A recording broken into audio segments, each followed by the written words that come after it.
I chose farmhouse flagstones because the floors were very authentic for the period of the house, because I thought the colours would be quite friendly with having 6 grandchildren, a couple dogs, so a lot of traffic, and wouldn't show the dirt as much as a white floor or some of the lighter stone floors.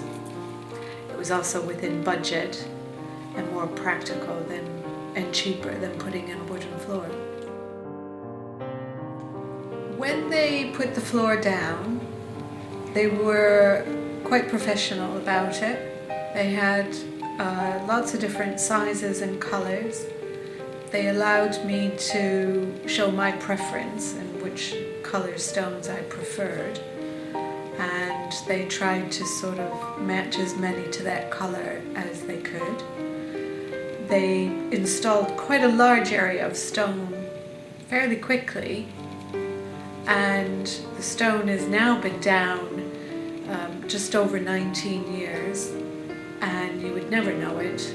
And the only thing I've ever had to do is repair a tiny little hole in the grouting, which a handyman came and did for me in 5 minutes. So as far as the implementation of the flooring, it was excellent, it was quick, it was easy.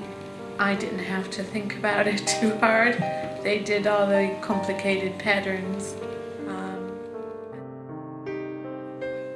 Definitely would recommend them. I think value for money, you couldn't get a nicer floor. I think as far as heavy traffic and dogs and the way country folk live, it's a perfect flooring. I belong to a group on Facebook that's all about Augas, and whenever they ask for recommendations for flooring, I always post a picture of my floor, have loads of likes, and have recommended them on numerous occasions. So yes, I'd be happy to continue to recommend them.